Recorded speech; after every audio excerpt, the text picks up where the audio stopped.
إن الحمد لله نحمده سبحانه وتعالى ونستغفره ونستهديه ونسترشده ونعوذ بالله من شرور أنفسنا ومن سيئات أعمالنا من يهده الله فهو المهتد ومن يضلل فلا هادي له وأشهد أن لا إله إلا الله ولي الصالحين وأشهد أن محمدا عبده ورسوله إن أصدق الحديث كتاب الله وخير الهدي هدي نبينا محمد صلى الله عليه وسلم وشر الأمور محدثاتها وكل محدثة بدعة وكل بدعة ضلالة وكل ضلالة إلا وصاحبها في نار جهنم أعاذنا الله وإياكم من حرها وصديدها يوم نلقاه. أيها المؤمنون، إن أشرف المطالب وأعلاها مرتبة هو طلب العلم.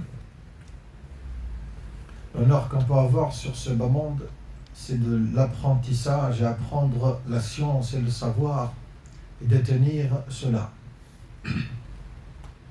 ومن وفق لهذا, et celui qui a cette réussite et cette lueur d'espoir de réussir dans cet apprentissage et dans cet investissement qui est loyal envers l'Éternel subhanahu wa ta'ala, فقد وفق لخير كثيرة. Il a une réussite énorme dans ce bas monde et dans l'au-delà. Puisque le prophète sallallahu alayhi wa sallam dit, Nabi sallallahu alayhi wa sallam يقول من يريد الله به خيرا يفقهه في الدين. Celui qui veut du bien, quand Allah veut du bien à un de ses serviteurs, qui lui donne cette notion d'apprentissage dans le din. Et ici, dans le din, ce n'est pas uniquement la religion, mais c'est tout ce qui comporte la compréhension de ce din. C'est-à-dire, quand on est professeur, si on n'accomplit pas notre profession par amour, dans plein amour, on n'a pas fini le din. Le din, c'est que tu t'investisses sur quelque chose que tu aimes, mais dans cet investissement-là, il y a tes ressources que Allah subhanahu wa ta'ala a décrétées de ces 7 cieux. Bien. Allah subhanahu wa ta'ala, Allah il a donné une certaine spécificité et une certaine distinction entre les gens qui détiennent le savoir, entre les gens qui ont cette connaissance et les gens qui ne l'ont pas. Puisque Allah subhanahu wa ta'ala fi surati Zumar, verset 9, il dit la chose suivante. أعوذ بالله من الشيطان الرجيم بسم الله الرحمن الرحيم قل هل يستوي الذين يعلمون والذين لا يعلمون.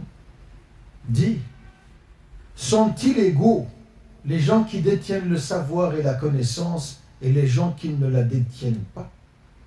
Tout le monde est prêt et capable à répondre à cette question. Mais pourquoi Allah subhanahu wa ta'ala nous interroge tant? Comme il dit aussi, أَفَمَنْ يَمْشِي مُكِبًّا في سورة الملك أَفَمَنْ يَمْشِي مُكِبًّا على وجهه أهدى أَمَّنْ يَمْشِي سَوِيًّا على صراط المستقيم. Sont-ils égaux les gens qui marchent sur son visage et les gens qui marchent avec ses pieds? Bien sûr que c'est pas pareil. Donc ici, la distinction, Allah le donne. Et il yarfa Allah subhanahu wa ta'ala biha. Donc Allah, il élève des paliers supplémentaires avec la demande de cette science et de ce savoir. Puisque, fi surat al-Mujadala, dans surat al-Mujadala, Allah subhanahu wa ta'ala dit Yarfa'illahu alladhina amanu minkum walladhina utul ilma darajat.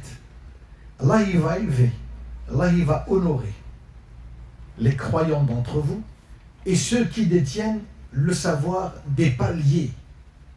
Non pas un seul daraja, un étage, des étages. Ce qui nous donne l'importance de ce point, c'est que tout faire avec cette science et ce savoir. Bien. La notion de la science et du savoir, puisque nous sommes dans le début d'une année scolaire, et nous commençons cette année, qu'Allah subhanahu wa ta'ala donne la réussite aux parents d'abord, puis aux enfants. La réussite scolaire, c'est pour les enfants. Elle commence par les parents.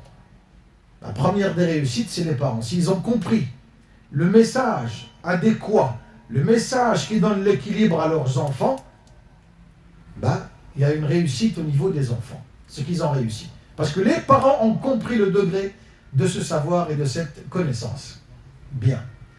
An Salama, Salama, son mari était Abu Salama. Une fois qu'il est mort, elle a dit, je ne trouverai jamais un mari aimant comme Abu Salama. On ne sait pas si زوج كما أبو سلمة. زوج كان يحبها حبا جما. Il l'aimait beaucoup et tellement qu'il l'aimait, quand elle n'était pas là, il n'osait pas manger. Il fallait qu'elle vienne là et qu'elle puisse être en face de lui pour qu'il puisse manger. Ça, c'est le degré d'un homme qui aime sa femme. Et voilà ce qu'il a laissé comme empreinte de l'khair dans Salama. Il a dit, Allah, personne n'équivaut l'amour de Abu Salama, jusqu'à ce que Allah subhanahu wa ta'ala lui dise, non, je vais t'envoyer le prophète qui va demander ta main. Le prophète est venu, il a demandé sa main. Et elle est témoin dans un de ses hadiths. Qu'est-ce qu'elle dit? عن أبي هريرة رضي الله عنه وأرضاه هذا في جامع السنن dans le livre de Jami' al-Sunan où l'imam Ahmed في مسنده il raconte ce hadith là et c'est Salama, donc la compagne du prophète sallallahu alayhi wa sallam. Qu'est-ce qu'elle dit? Elle dit كان النبي صلى الله عليه وسلم chaque matin quand il se levait il faisait la prière de salat al-subh. Qu'est-ce qu'il disait? Ça c'est important, il faut le retenir, il faut l'apprendre, il faut le mettre en pratique.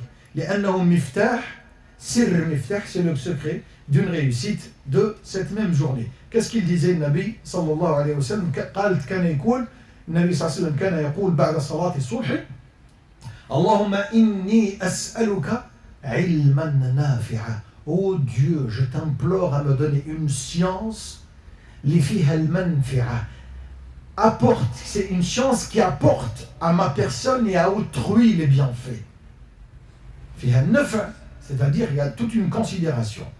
Ilman nafi'a wa rizqan tayyiba. Quand tu apprends un travail, plombier que tu es, mécanicien que tu es dans les hautes sphères du commandement, si tu ne les mets pas en pratique vis-à-vis de Dieu, c'est que tu n'as pas compris. Rizq tayyib, c'est-à-dire le halal que tu manges, il vient à partir de ce que tu travailles. Si tu commences à 8h du matin et tu finis à 17h, ne viens pas à 8h45. Ne pars pas à 7h25. Nul ne te permet cela. Tout ce qui est au-delà de tes heures de sortie, c'est aklun haram. Non seulement que tu te le fais manger à toi-même, mais à tout membre de ta famille. Donc il demandait l'ilm, la science qui apporte un bien-être, un bienfait pour moi et pour autrui. Et il demande rizq tayyib, c'est-à-dire la bonne subsistance. Et il demandait aussi wa'amalan mutaqabbila, c'est-à-dire ce que je fais, Allah il accepte. L'imam Ali, qu'est-ce qu'il dit? radiyallahu anhu wa ardah. يقول إذا كان العمل خالصا ولم يكن صوابا فلا يقبل وإن كان صوابا ولم يكن خالصا فلا يقبل فلا يقبل حتى يكون خالصا صوابا. خالصا sincère, pour qui? Pour Allah. صوابا على سنة النبي صلى الله عليه وسلم. C'est deux modes de référence, le kitab ou le sunnah. Si l'amal que tu fais, tu ne vois pas Dieu dedans et tu ne vois pas son prophète pour l'exemplarité et la pratique, c'est qu'il n'est pas sincère à Allah subhanahu wa ta'ala. قولوا قولي هذا واستغفر الله لي ولكم. استغفر الله. الحمد لله والصلاة والسلام على رسول الله. Dans ce début d'année, à l'ibidayat al-sana al-dirasiyya, accompagner ses enfants à l'école, accompagner ses enfants dans ce qu'ils vous demandent concernant l'école, c'est un investissement, c'est une croyance, c'est un noble geste que vous allez apporter à vos enfants. Awalan, la priorité, targhib al-tifl fi al-madrasa. Donnez l'envie à vos enfants d'être demain matin pour que je puisse partir à l'école. Vous avez vu comment ils se lèvent aujourd'hui? Ils sont fatigués, les enfants sont fatigués. Vous avez vu comment on n'ose pas leur demander parce que c'est une lourde journée. Parce que l'essentiel dans cette journée n'a pas été pratiqué. L'essentiel, c'est quoi? L'essentiel, c'est quand on l'élève, il a 9 ans, 10 ans, 11 ans, 12 ans, 13 ans, quand on l'élève pour l'école, il commence à 8 heures. Il faut se lever à 6 heures pour faire la prière. On oublie cette notion de la prière, on l'oublie. Elle devient facultative, elle devient secondaire, elle devient aucune importance. Et vous voulez que cet enfant-là puisse réussir demain? Discute avec lui. Ouvre un brin de causette sur la prière. Papa, tu veux que je te réveille demain? Mais il faut que tu détiennes un certain savoir pour lui expliquer ça. Il n'aura jamais cette volonté parce qu'il veille jusqu'à 23h45. Minuit, parfois il ne dort pas. Au smartphone, tu laisses faire. C'est pas normal. C'est pas normal. Donnez une certaine aisance de compréhension à vos enfants. Donnez-leur cette volonté, cette émancipation qui vient de qui les anime de l'intériorité et qu'ils ont envie de partir à l'école. Tu commences par Salat al-Fajr. Donne une dimension à sa vie. Tu commences par ça. Les clés de la réussite, c'est ça. Le prophète a dit Allahumma inni as'aluka ilman nafi'a. Zid. Wa rizqan tayyiba. Wa amalan mutaqabbila. Si tu n'as pas cette science, comment tu veux lui dire ça? Tu ne vas pas oser le réveiller le matin parce qu'il sera furieux contre toi. Il sera énervé, il va dire ah t'as vu, j'ai passé une journée médiocre, une journée pas bonne, subhanallah. Parce que tu as fait la prière le matin? Non, mais toi donne une dimension à sa vie. Donne-lui cette manière de voir. Donne-lui ce life coaching, un coaching de la vie. C'est comme ça que tu commences par salat. Tu commences par salat, c'est la clé de la réussite. Ça, c'est le premier élément. Quand tu fais des achats de fournitures scolaires avec lui, tu t'investis avec lui, tu investis de ton temps pour lui. Et c'est lui qui choisit et c'est lui qui décide. Oui, bismillah. Parce que ça lui fait plaisir d'être avec papa, ou avec maman, ou avec les deux, parce qu'il est important, d'être et d'avoir cet équilibre noble. Laissez-leur un terrain de discussion avec vos enfants. Discutez avec eux. Prenez une discussion saine, même quand ils vont se tromper, ce n'est pas grave. Ils vont apprendre à parler. Ils vont apprendre à comprendre des choses. S'il y a des grands avec eux, laissez-les avec les grands. Si vous recevez de la famille, laissez-les avec votre famille. Ce n'est pas grave. Tu ne dis pas, vas-y, si on discute entre grands. Non. كبرهم بطاعة الله سبحانه وتعالى avec le respect d'Allah سبحانه وتعالى. هذا مهم جدا يشعر به الإنسان يشعر بالأمان, c'est-à-dire l'enfant a cette confiance en soi qui commence à l'alimenter, qui commence à lui dire, à le fortifier. On a besoin de ça. Nos enfants, quand ils ne prennent plus confiance en eux, ils sont dans un mode de déséquilibre. N'attendez pas grand chose d'eux, ils ne vont pas vous l'apporter. Et surtout, apprenez ça, et je clôt le sujet, apprenez-leur que celui qui entreprend un chemin, celui qui veut le chemin de la réussite, le chemin de la science, le chemin de l'apprentissage, il prend une porte du paradis.